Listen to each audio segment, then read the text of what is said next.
Hello guys, hello, this is for Virgo. Virgo, welcome dito sa aking channel, Kapalaran 888. Welcome. Alamin natin Virgo kung anong messages, energy gabay para sa inyong lahat. Okay. First card mo dito is Bear. You are the light. It is safe to step fully into your light. Wow.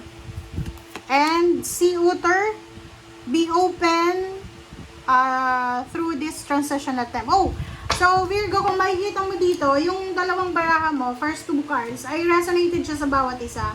Ang sabi ng baraha sa'yo, ikaw daw ay ang liwanag. You are the inspiration. Okay? So, pwedeng sa pamilya, ikaw yung inspiration ng pamilya mo. Sinasabi ng baraha na ikaw yung nagbibigay sa kanila ng pag-asa, parang ganon. Ikaw siguro yung nagbibigay ng kaligayahan, ikaw yung masayahin sa pamilya, ganyan, ganito. Sabi ng barahan na to, okay lang daw na kung ano man ang decision mo, kung ano man ang maisip mo, para sa sarili mo. Kasi, like for example, baka breadwinner ka, yung mga Virgo na breadwinner, natatakot kayo na baka, baka pag ginawa mo kung ano yung gusto mo, maapektuhan yung pagka-breadwinner mo. So, dito sa barahan na to, sinasabi na maintindihan ka ng mga taong nagmamahal sa'yo. Okay? Maging open ka daw sa kung ano man na pagbabago na darating sa buhay mo. So, ihanda mo yung sarili mo, Virgo, kasi may magsisimula sa buhay mo na napakalaking pagbabago.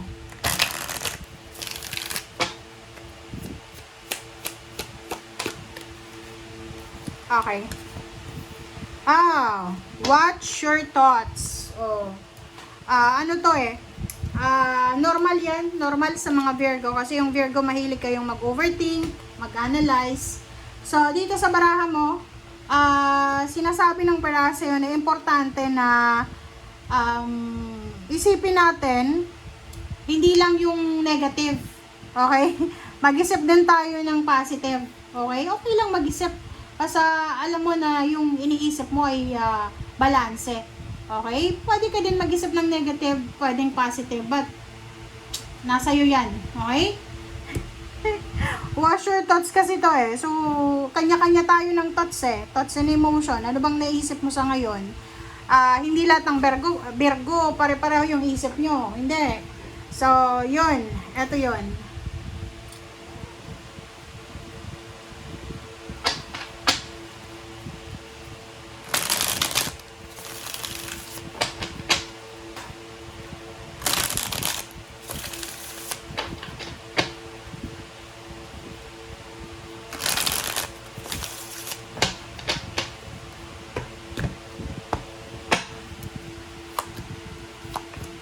Okay, 9 of Fire and 6 of Earth. Diba? Sabi ng baraha sa'yo dito, kung ikaw daw ay nahihirapan na. Kasi itong 9 of Fire, ito yung parang pagod na pagod ka. Hirap na hirap ka. Pwedeng breadwinner ka, or pwedeng parents. So, pagod na pagod na kayo sa pagtataguyod sa inyong anak, sa inyong pamilya. So, sabi ng baraha sa'yo, huwag kang masyadong mag-alala, huwag kang malungkot. You're protected, you're guided, mahal ka ng Panginoon. And lahat daw ng mga sacrifices mo, meron yan na positive result or positive outcome. Kung ikaw daw ay nahihirapan na, Virgo, kung nahihirapan ka, nagsasuffer ka, burden yung pakiramdam mo, humingi ka ng tulong, okay? Humingi ka ng tulong sa mga taong pwedeng makatulong sa'yo. Kumbaga, wag mong sarilinin. Okay? Wag mong sasarilinin kung ano man yan na nararamdaman mo or problema mo. Sinasabi ng baraha sa'yo dito na importante daw na pag-isipan mong mabuti. Ngayon, na importante yung pag-iipon ng pera. Masyado ka bang magastos? Paki-comment ka sa comment section, Virgo.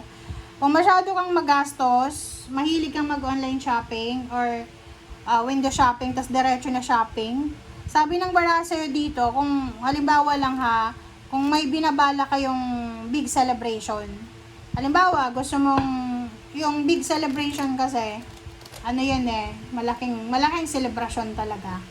So, halimbawa, may birthday sa family, wedding anniversaries, or kung ano man siya, sabi ng baraha sa'yo dito, halimbawa sa gusto mong magkaroon ng bonggang Christmas party sa family or reunion, kailangan paghandaan mo. So, mag-ipon ng pera, mag-save, mag-tipid, para pagdating ng December, maayos yung celebration nyo. Okay, take care of your health, Virgo. Nakikita ko sa inyo dito, babaeng Virgo, lalaki, ano man ang gender nyo, kailangan yung alagaan yung health nyo. Medyo hindi maganda yung yung daily routine mo. Hindi maganda yung daily routine mo. Sleepless nights. May mga Virgo dito na hindi makatulog sa gabi, sa umaga, parang ganun. So, kailangan mong alagaan ang health nyo ha. Physical health to, mental health, kailangan yung alagaan. Proteksyonan nyo ang sarili nyo laban sa kung ano man na negative energy or sakit or whatever man. Nakikita ko sa'yo dito, medyo nahihirapan ka na mag-take ng risk. Okay? Medyo, naguguluhan ka. Naguguluhan ka kung ano ba yung gagawin mo. Kung mag-take ka ba ng risk or mag-stay ka na lang sa comfort zone mo. Pwedeng love life. So, pwedeng yung Virgo na to, may asawa ka ba? Nako, andito na naman tayo sa may asawa. May asawa kang Virgo, may ka-live-in, may boyfriend, girlfriend, tapos nai-inlove ka, babaeng Virgo. Nai-inlove ka sa single or sa lalaki na iba. So, sinasabi ng baraha sa'yo dito na gusto mong makipaghiwalay sa asawa mo, sa boyfriend, girlfriend, para sa bagong relationship. Gawin mo na. Makipaghiwalay ka muna bago ka makipagrelasyon sa iba. Ano ka Kasi sinasabi ng baraha, pwede kang magkaroon ng problema dyan. Lalo yung iba na kasal dyan. Ako, kasal kayo sa West, sa pare. Huwag kayong magta-third party guys, okay? Kailangan hiwalayan mo muna yung asawa mo, boyfriend, girlfriend mo, ka-live-in. Tapos maghiwalay na kayo, entertain mo na yung bago. Huwag niyong pagsasabay-sabayin. Kasi talagang gulo to guys. Etong 5 of Fire na to gulo Sabi ng baraha sa'yo dito, pagsisisihan mo kung ano man ang options na gagawin mo. Kaya, bago ka gumawa ng option dyan, bago ka gumawa ng desisyon, o piliin yung option, make sure na hindi ka madidisappoint, hindi ka magsisisi, or hindi ka makakarma, or hindi ka magigilty. Okay? So, yun Virgo. Ang ganda ng baraha mo dito, nasa 5 of Air to. Sabi ng baraha, may gusto kang i-give up. Love life to.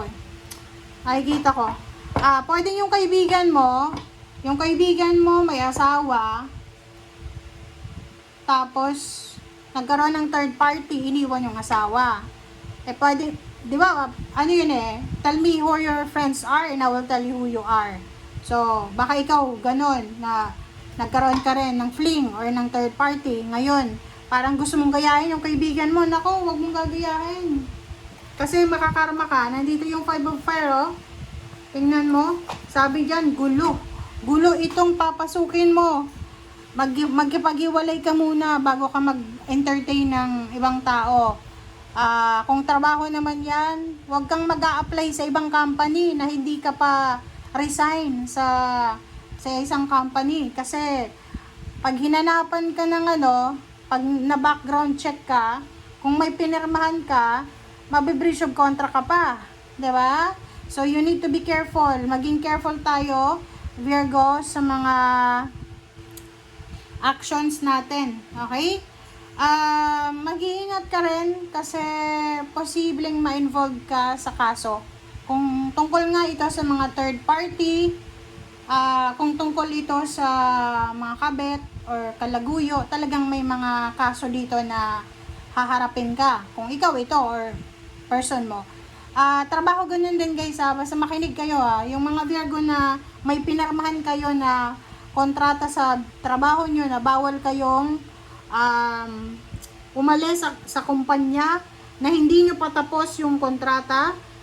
Tapos magbabayad kayo ng contract. Pag hindi nyo natapos yung kontrata nyo, magbabayad kayo ng penalty. Pwedeng mangyari yon. Kaya nga, huwag kayong mapasok sa isang company, tapos lilipat sa iba, nang hindi ka pa cleared sa dati mong company. Okay? Thank you. Bye!